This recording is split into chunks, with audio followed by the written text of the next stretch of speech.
welcome to another installment of STCI. Today we are going to be making loaded twice baked potatoes.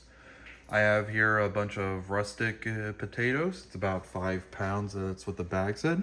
What I have done is washed each one of these to get any extra dirt off. And currently I am poking some holes in them to allow ventilation while we bake it. We are going to bake these twice at 375 degrees. We're going to bake these the first time for about an hour, 45 minutes to an hour. We're going to check it periodically. We will come in with a toothpick until we can easily pierce and they are completely baked. We are then going to fry up some pork chops. I have some right here, which will be the next step, and get the rest of our ingredients prepped while these are baking. So these are going to go into the oven now. It is at 375, and I will continue on with the next step of frying up the pork chops and getting the rest of the ingredients ready. Okay, and for our next preparation, we are going to be cooking these 2 pork chops to put into our fully loaded twice baked potatoes. I am going to season them with fajita seasoning. I have our cast iron skillet going here. It is on a medium-high heat, and we are going to fully cook these to add to our potatoes. The way twice baked potatoes work is, it is fully cooked, all the ingredients that you add, and when you bake it the second time, it makes it taste even better. So this is a well-seasoned cast iron skillet, but I am going to add a tablespoon of butter to here so that we can get some frying action on and add some caramelization for even more flavor. All right, so I have my pork chop. It is seasoned. I seasoned both sides. And we are going to get both of them here into our cast iron skillet and fry them up. Other ingredients that we are going to use is butter, milk, chives, cheese, Mexican cheese specifically because I have a lot of it, and some extra seasonings like salt and garlic. We are going to cook all of our ingredients, and then we are going to make some boats out of the potatoes. When we pull the potatoes out, I'm going to cut them in half and scoop out the insides, make some mashed potatoes, and mix everything back in, including these pork chops. I am going to slice off the bones, and I'm going to dice these really small, probably like a 1/4 of an inch at most. Really small cubes, no thicker than they are thick. So really small cubes to add it. We'll add some nice flavor to our twice baked potatoes. This is going to take a couple of minutes to fry up on each side. Again, just using some simple seasoning, fajita seasoning. I'm not adding extra salt because this comes with MSG and other salts. So if you add salt, it will make it a little too spicy. Fajita seasoning is one of my go-to spices for almost anything because it works so well with a lot of different things, whether it is meats, fish, poultry, all sorts of stuff. If you do not want to use pork in your fully loaded twice baked potatoes, you do not need to use pork chops. You could use bacon. You can use beef. You can make some little bits of hamburger to go in there. Some meatballs, some chicken. Whatever kind of meat you are feeling like adding to your fully loaded twice baked potatoes. You can also change up the seasoning a little bit, but the basic idea is you are making mashed potatoes, but then you are baking them again for a full cook. All right, I'm gonna keep cooking here. I will come back when I am slicing. This is going to take 10 minutes. All depends. I will check to see when it is done, but a good way to tell is the bones right here. You see how there's blood pooling up? When there's no more blood coming out, you know you got it good. Also on the edges here, we have some pink. We know that it is not cooked. Right here I have some more blood coming up. This is what we want to see. We want to see everything get fully cooked here. I've also scraped off some of the scum. And while I am dicing, I'm probably going to take off some of this fat cap and not incorporate that into our fully loaded twice baked potatoes. All right, so good amount of blood is pooling there, which is a good sign. I'm gonna flip this over, and just a little bit, I'm gonna let it get a little more color and continue our cooking. All right, we will come back when this is done for the slicing. All right, so now we are going to slice our pork chops into small little cubes. I'm going to cut out the meat away from the bone. Don't worry, this will not get wasted. I'll use it for my dog. I'll cut out some more and give them the little scraps there. As I mentioned, I am going to also cut away the fat, because I do not need all this fat cap here. All right, so the way I'm going to tackle this is I'm going to slice it into about the thickness that I want. And I cook this to a 165. That is the FDA recommended cooking temperature for pork and pork chops. And then I am going to cook it further by baking it in the twice baked potatoes.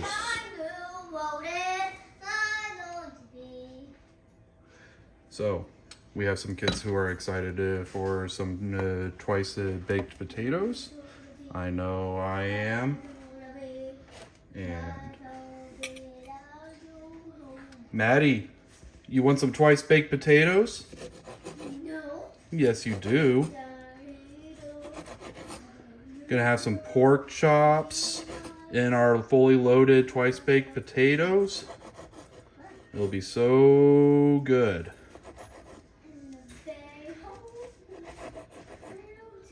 All right. So, little itty bitty bite-sized pieces. This is what we will be adding. Okay, we are going to check our potatoes. I heard them singing, which is a good indication that they are done. You hear them singing? Little whistles coming out through those holes. If you don't poke those holes, the potatoes will explode. So they are pretty easy to pierce, but not totally easy to pierce. So I'm going to let these cook for about another 10 minutes, which will come up on about 50 minutes total cook time. All right, so I let these go a little bit longer. We are at about an hour to pull out these russet potatoes. You want to use russets for their hard skin for the twice baked potatoes so that it can hold and everything. So you need to grab a sharp knife and a glove so that you can hold this. You want to cut this into a position where it will easily be able to go on both sides. So that is the thinnest part. As you can see, this one has this thickness and then that thickness on that side. So you want the thinner thickness to cut down so that it has more surface area in order to be able to sit well and be filled later.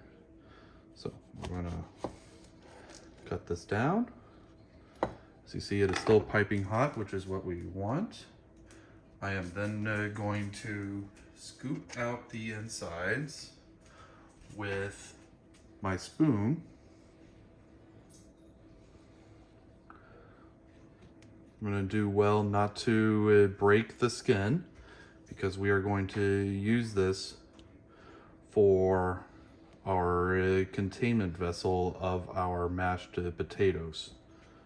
Okay, so all you do is you get all the insides out without breaking the skin. Doesn't matter if you leave a little on there, that's fine.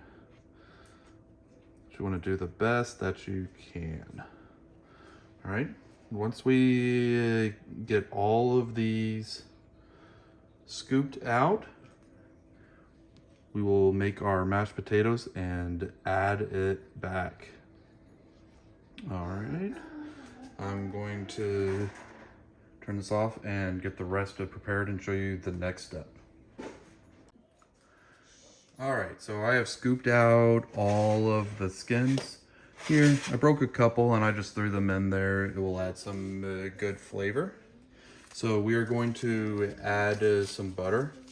I am going to do 2.5 sticks of butter. I'm using some European butter. It tastes extra good and wonderful. You'll hear some kids in the background, that's all right. They'll enjoy this when it is all done. At the bottom of this bowl is all of our pork chops that we cooked. I'm going to mash those to make it incorporate into our thing. This is a great potato masher. I've used several different ones. I think this is the best one for mashing potatoes.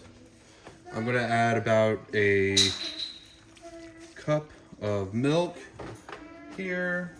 I'm going to add about 2 to 3 tablespoons of garlic powder. I'm going to add about 2 tablespoons of thyme. And I'm going to add about 2 to 3 tablespoons of parsley. And about 2 tablespoons of black pepper.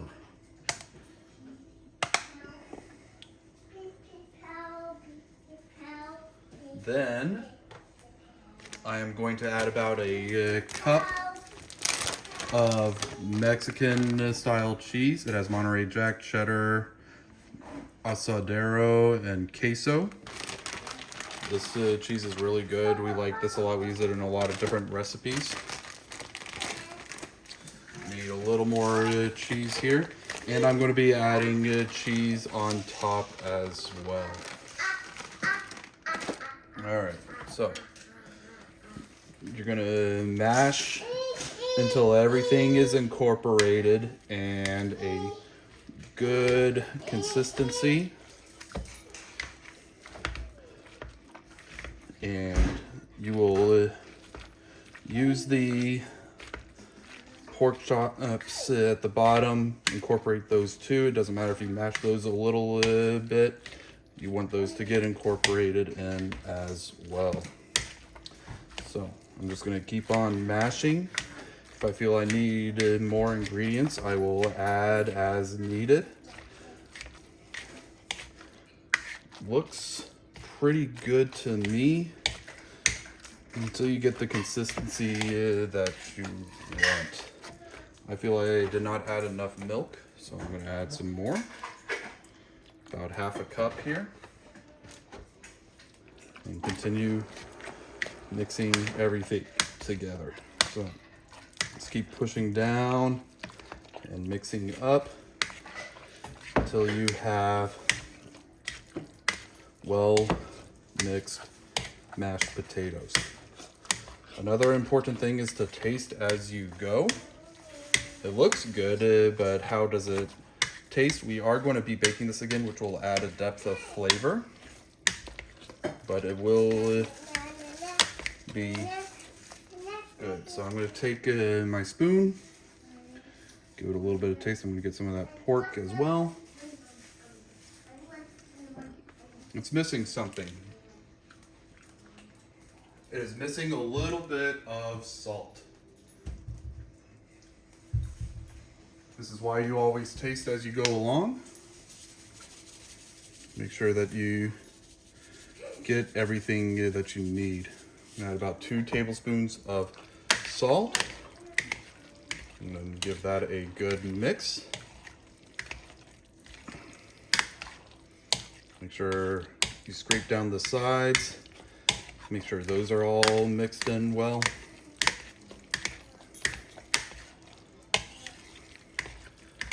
All right, let's give it another quick taste here with the salt.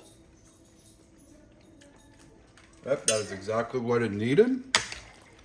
We are good to go. Everything tastes wonderful. It's the correct consistency that I want.